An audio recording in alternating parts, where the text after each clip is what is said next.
অল্প সময়ের মধ্যে এই যে ঝটপট যে নাস্তাটা পাউরুটি দিয়ে, এটা কিন্তু সবারই পছন্দ, বাচ্চাদের, বয়স্কদের সবাই খুব পছন্দ করে। একদম খুব অল্প সময়ের মধ্যে এই রেসিপিটা, পাউরুটি দিয়ে রেসিপিটা বানিয়ে ফেলতে পারেন। পাউরুটি দিয়ে কিন্তু অনেক ফিউজ পরিমাণ রেসিপি আছে, তার মধ্যে কিন্তু এই রেসিপিটা একদম খুবই ঝটপট একটা রেসিপি এবং খেতেও অনেক মজা, খুব সুস্বাদু। যে দেখেন, দেখি কিন্তু খেতে মন চাইতেছে। হ্যালো এভরিওয়ান, আসসালামু আলাইকুম। সবাই কেমন আছেন? আলহামদুলিল্লাহ আমি ভালো আছি। আপনারা সবাই কেমন আছেন সেটা কমেন্টসে জানাবেন। প্রথমে এই যে বড় একটা পাউরুটি নেবেন, যে কোনো আমবার থেকে বা যে কোনো শপিং মল দোকান থেকে। বড় বড় যে মুদির দোকানগুলি আছে বা ব্র্যান্ডেরগুলি খেলে সেটাও ভালো। আর এখানে আমি 2টা হাঁসের ডিম নিয়েছি। 2টা হাঁসের ডিমকে চিনি দিয়ে ভালোভাবে সুন্দর করে ফেটে নিব। আমি চামচ দিয়ে একদম মানে ঘরোয়া স্টাইলে সহজভাবে কিন্তু আমি সব রেসিপি দেখানোর চেষ্টা করি। আপনারা যারা আমাকে পছন্দ করেন এবং আমাকে ফলো করেন তারা হয়তো জানেন এবং দেখেন। আপনাদের জন্যই একদম ঘরোয়া স্টাইলে সহজভাবে। আবার আপনি হ্যান্ড ব্লেন্ডার দিয়ে করতে পারেন, হ্যান্ড বিটার দিয়ে করতে পারেন। সেটা একেকজন একেক রকমভাবে করে, সমস্যা নেই। আমি চামচ দিয়ে দেখাচ্ছি, অথবা এই যে বিটার দিয়েও করতে পারেন। চিনি আর ডিম, মুরগির ডিমও দিতে পারেন। আমি কিন্তু এখানে 2টা হাঁসের ডিম দিয়েছি, দিয়ে একদম সুন্দর করে ফাটিয়ে নেবেন। আপনারা যারা প্রথম থেকে ভিডিওটা দেখতেছেন লাস্ট পর্যন্ত দেখবেন। আসলে এভাবে কিন্তু ঝটপট করে বাচ্চাদেরকে টিফিনে দেওয়া যায়। আবার মেহমান আসলো বা তখন কি করব, ঝটপট করে এই পাউরুটি নাস্তাটা করা যায়। এটা কিন্তু সফটি সফটি হয় এবং নরম হয়, খেতেও খুব পছন্দ করে। ঘরে বয়স্কদের ধরেন, বয়স্করা যারা মুরব্বীরা, বাবা মা, শ্বশুর শাশুড়ি, তারপর বাচ্চারা, এগুলো কিন্তু ওরা খুব পছন্দ করে। বাচ্চাদেরকে তো এভাবে এটা করে দিলে খুব মানে পাউরুটি এভাবে খেতে চাচ্ছে না, কিন্তু এই খাবারটা খুব পছন্দ করে। এই তো ডিমটা চিনিটা আমি ফাটিয়ে নিলাম।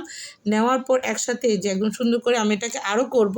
আর এখানে আপনাদেরকে আমি পাউরুটিটা দেখাচ্ছি। আমি কিন্তু খুব সহজভাবে রেসিপিগুলো দেখানোর চেষ্টা করি। আর আপনারা যারা আমাকে পছন্দ করেন তারাই আমার রেসিপিটা দেখেন।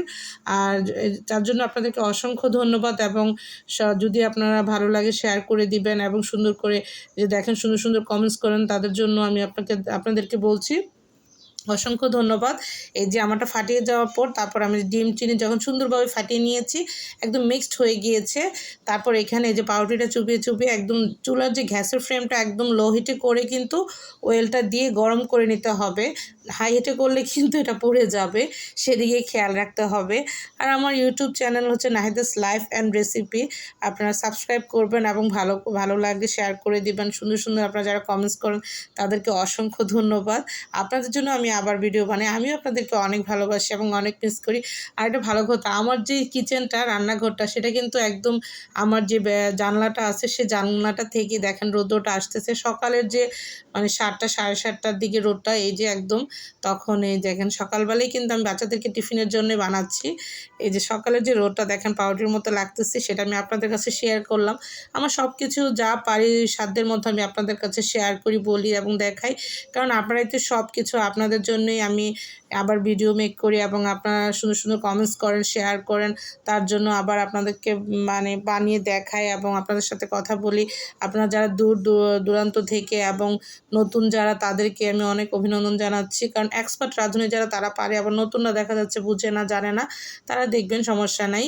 আর এই তো এভাবে করে আমি প্রত্যেকটা এভাবে ভেজে নেব। দেখেন কালারটা, এটা কিন্তু পাউরুটিটা পুড়ে নাই, পাউরুটি, ডিম, চিনি সেটা দিয়ে একদম সিম্পলভাবে। আমি কিন্তু তেমন কঠিনভাবে সব জিনিস দেখায় না, একদম সহজভাবে ঘরোয়া স্টাইলে। দেখেন আমার সবগুলি পাউরুটি 5 থেকে 4 পিসের মতো হয়ে গিয়েছে। এটা বেশি সময় লাগে না, জাস্ট 10 মিনিটের মধ্যে হয়ে যায়। আপনারা যদি বেশি পিচ করেন তাহলে একটু বেশি লাগবে সময়। এভাবে করে নেবেন ঝটপট করে, কিন্তু খুব অল্প সময়ে এই মজাদার এই নাস্তাটা, বিকেলের নাস্তা বা সকালে বা বাচ্চাদেরকে টিফিনে দিতে পারেন।